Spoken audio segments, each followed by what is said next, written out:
Dave Kent lives in the southwest of Western Australia and cut his musical teeth in Margaret River. He has released the singles 80 Proof and Country Music, and his third single is Honky Tonk Dreams. I'm going to talk to him about all of them and probably about Margaret River as well. Hi, Dave. Hey, Soph, how you going?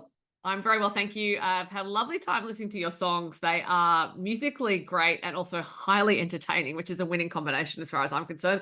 And I'm going to start with the latest one, which is Honky Tonk Dreams. And you have a line in it that says, "You are closer to Nannup than Nashville, yet you have these honky tonk dreams." How long have you had them?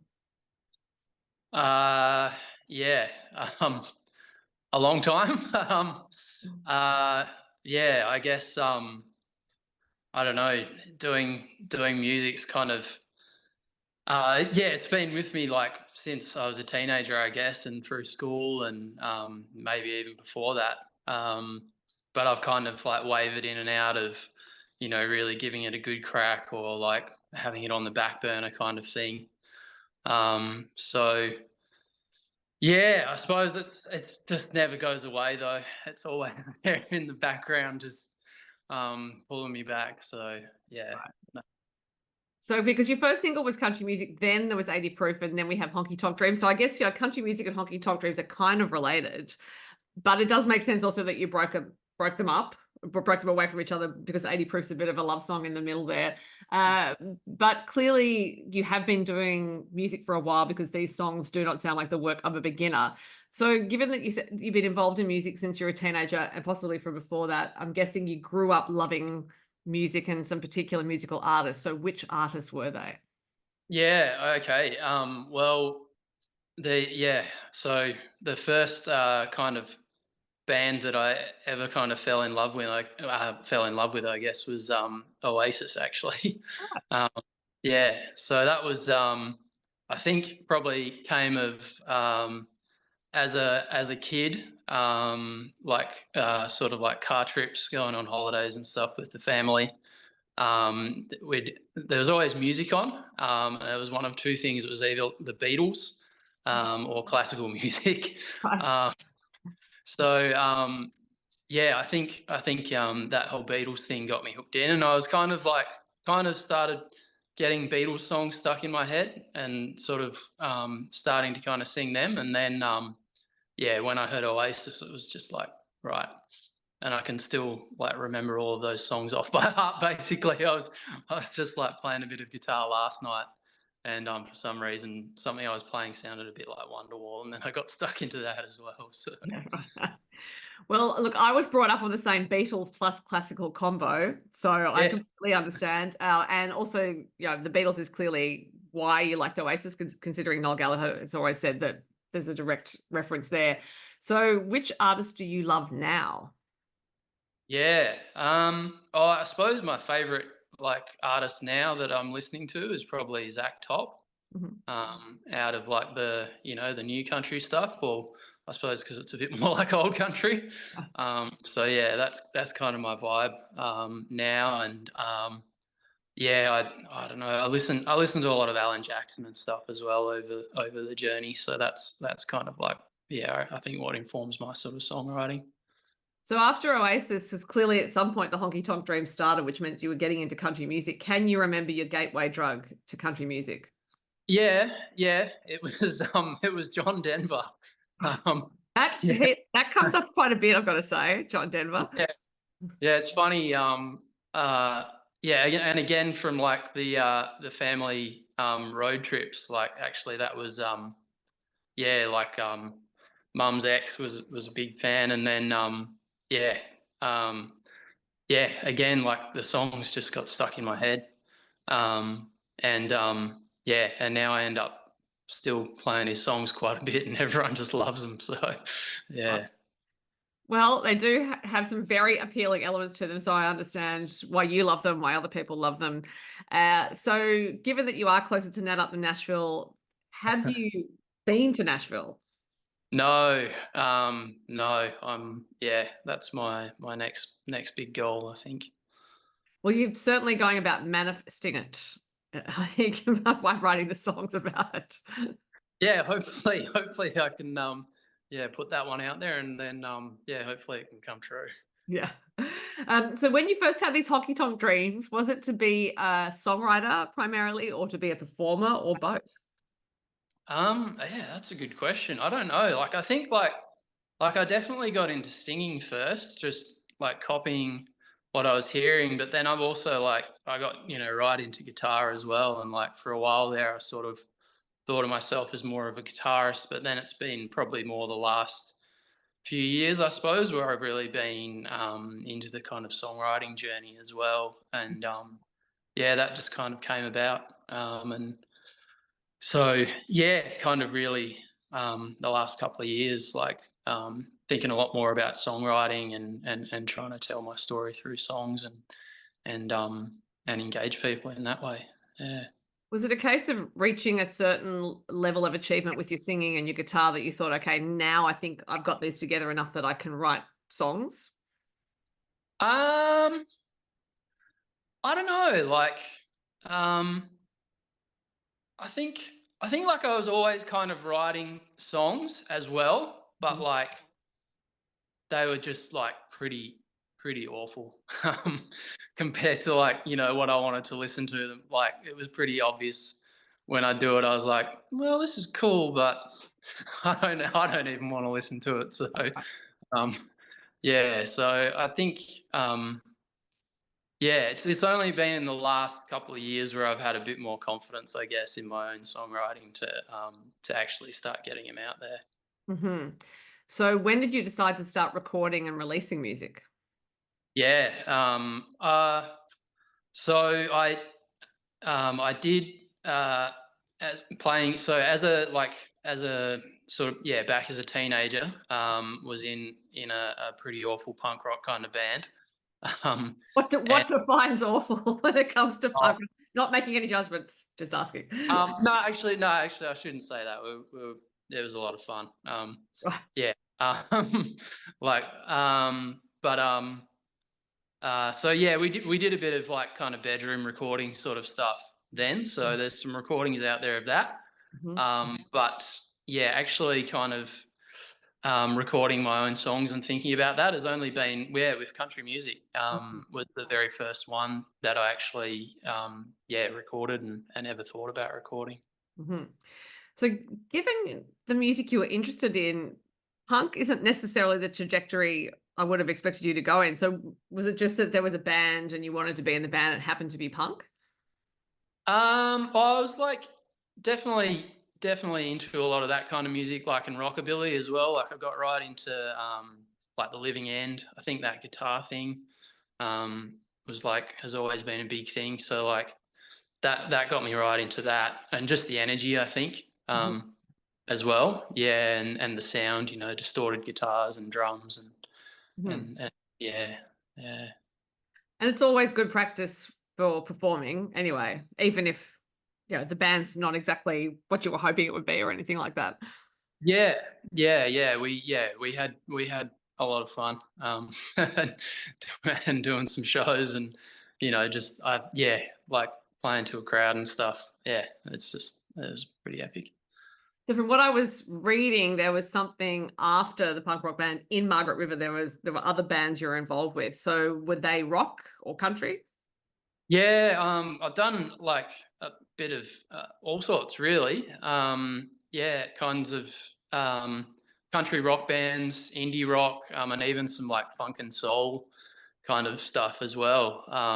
Like, yeah, I've played a bit of jazz over the years as well. I've been a bit of a jazz guitar aficionado, so Mhm. kind of the full gamut of different music types. Did that evolve out of you just picking up your guitar, seeing what came out of it, and thinking, okay, I think I can go in this direction? Or did you consciously set out to do jazz and funk and soul? No, it was always like the jazz thing like um came about big from guitar really like just like playing a lot of like improv, trying to improv solos and stuff over the music that I was listening to, and then I was like, oh wow, like people do this as like a style of music with jazz, and that was like a big like discovery thing. So I was like, oh, this is pretty cool. Yeah. Yeah. So I have not been to Margaret River. I have no idea what the music scene is like there, but what sort of venues are there for bands to play in? Yeah, we've got a few, like I suppose pubs would be the main ones, like pubs and smaller bars as well. So yeah, there's like Settlers Tavern and the River in Margaret River. We got the Servo Tap House in Cowarramup, which is just a bit north of town. And yeah, around Dunsborough there was one, Clancy's, that was another big kind of live music venue down here. So there's just a couple. Like it's not there's not. I think there's only a couple of. Well, it sort of fluctuates with the kind of summer season and that down here. But Right. yeah, yeah. I always think it must be interesting to live in a tourist area because of that fluid population. Like you obviously have your core residents, but then there's a lot of change that goes on. And if you're a performer, you wouldn't know who you were going to get at any given time. Yeah, yeah. Yeah, I think like we get a lot of like touring bands, I guess, kind of adding it on as a stop, like if they're doing Perth or something like that, because it's yeah, kind of a nice place to come and hang out, I suppose, if you're coming all the way to WA. So um but yeah, it's like obviously winter here now and it's pretty rainy out there today, so it's like cold and then you know, you come to summer and I think we had like 6 months of basically just sunshine every day and no rain. So it's yeah, it's a bit of a complete kind of turnaround with the seasons here. But you know, winter's really nice, like being inside with a fire as well. So it can yeah, can be some good vibes for live music with that too. And plenty of vineyards as well. Yes, yeah, yep. So wine country here. Yeah, which is another one of my kind of passions, I guess. Well, that's understandable given that you live where you live.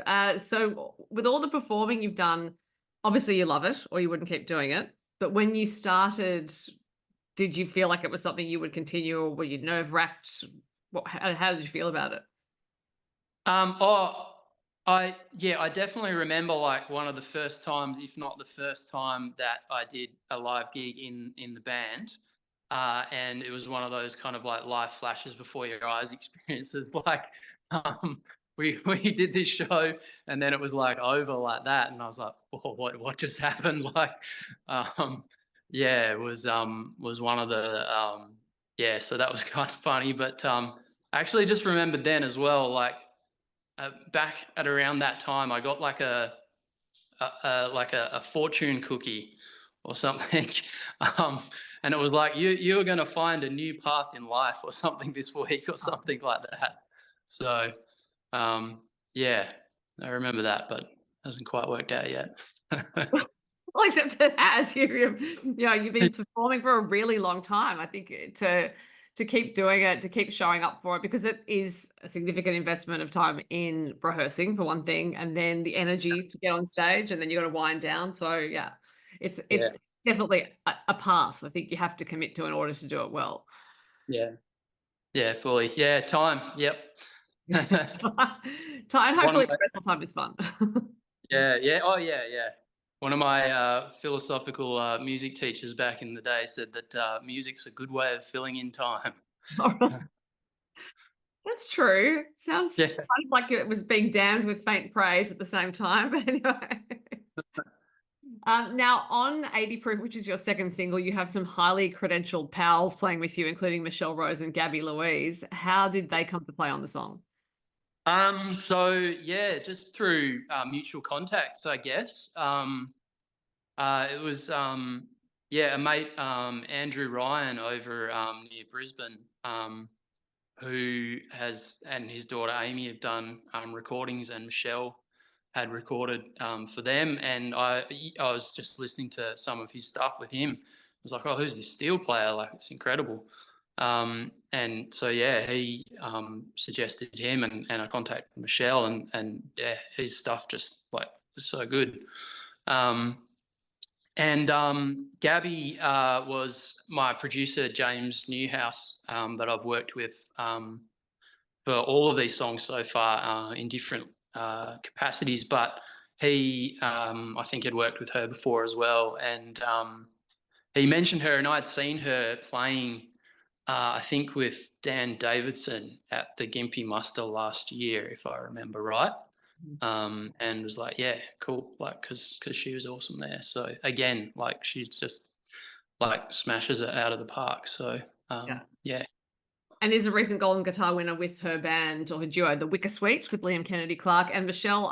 Seen play more times than I can count. We got like at the Golden Guitars and any kind of large event, but also he pops up at gigs, so he gets around. Yeah, yeah, obviously, yeah, like kind of Australian country music royalty, I guess. So it's, yeah, really just amazing to actually get to work with these guys. So yeah, super grateful for everything they've added. So you mentioned James Newhouse and that you've worked with him in various capacities across the song. So does that mean he hasn't always been the producer?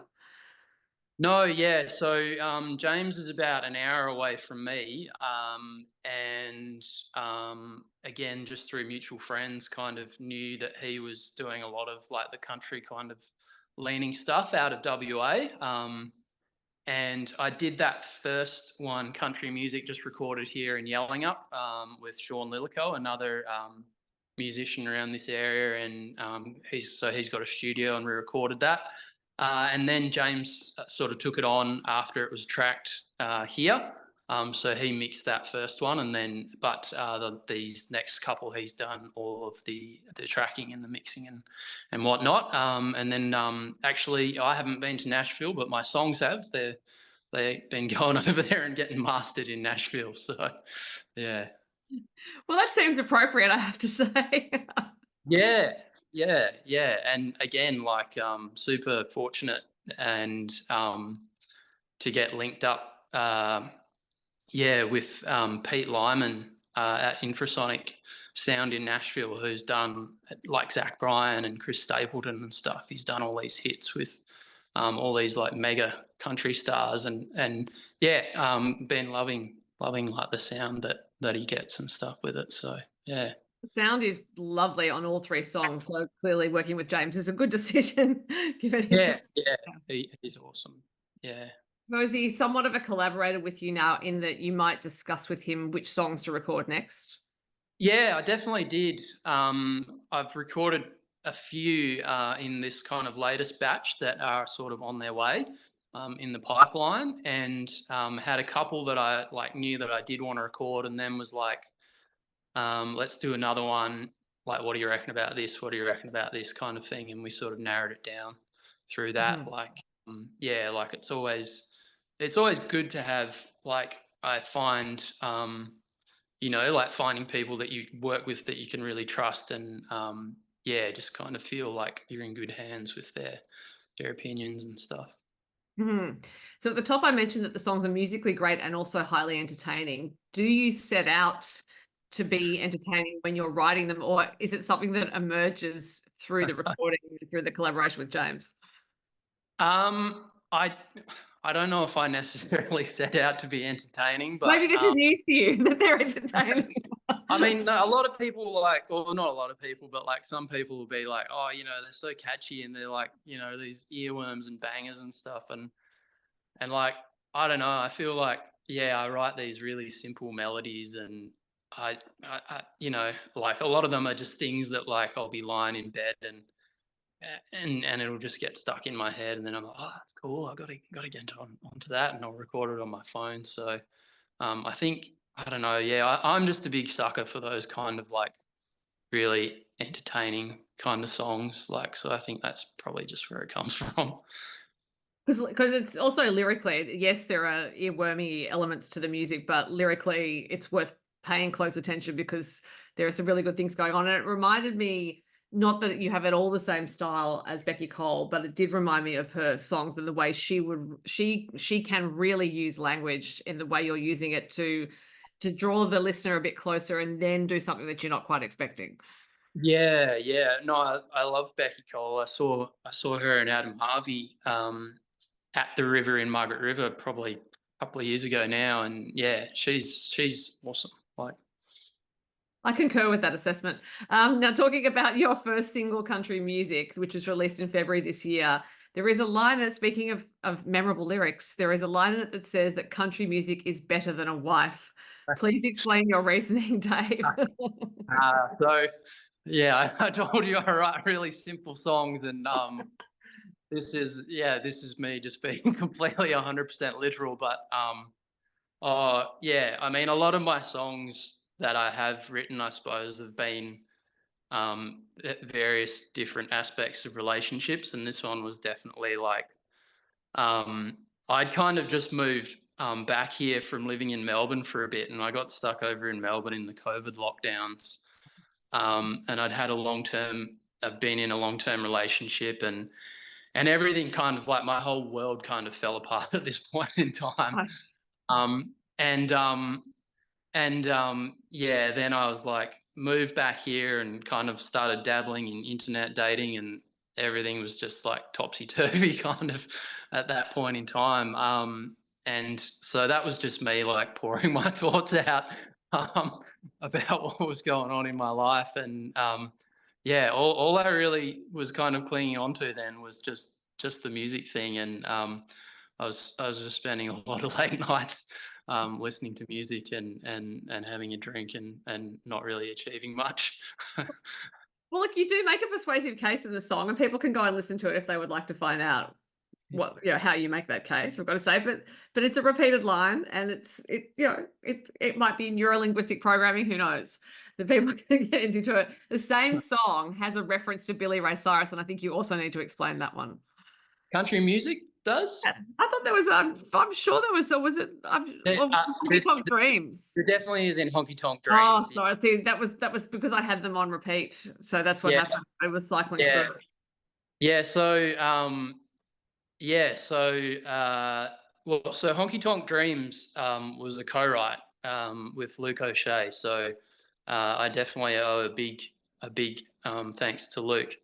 And we did that one at the Dag Sheep Station last year, which is really deserves a plug as well.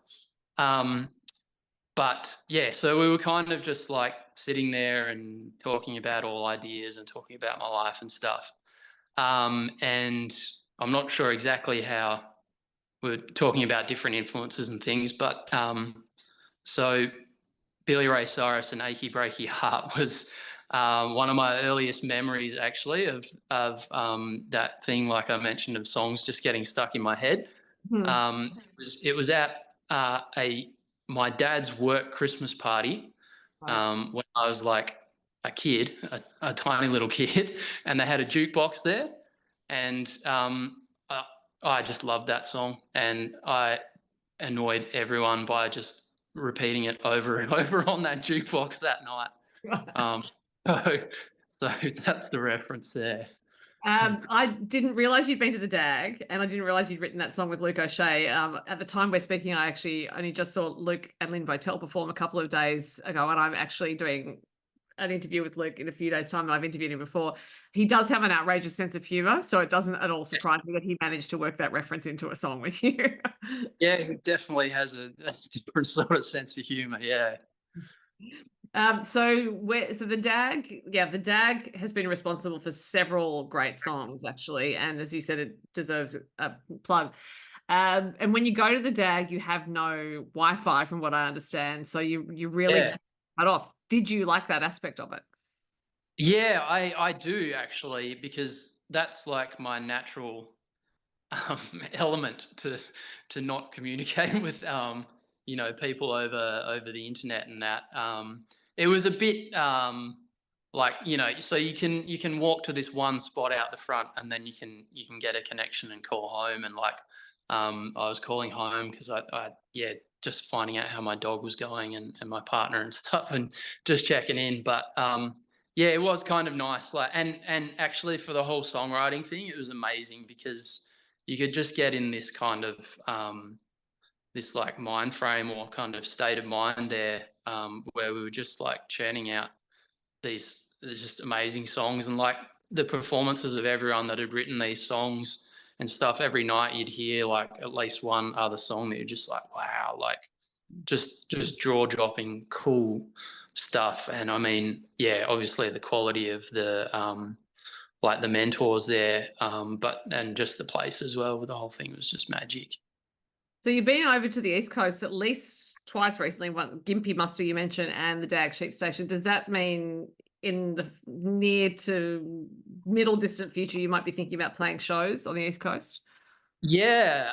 So I am over east for the Eka Country Music Showdown, and I'll be tacking the Gympie Muster along again. I'm not playing there, but also have something coming up a little bit later, which I can't announce yet, in around Sydney.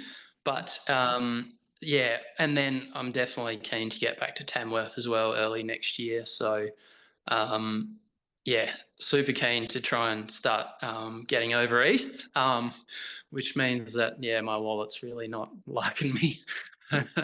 Sure, it's all a tax deduction. This is your business after all.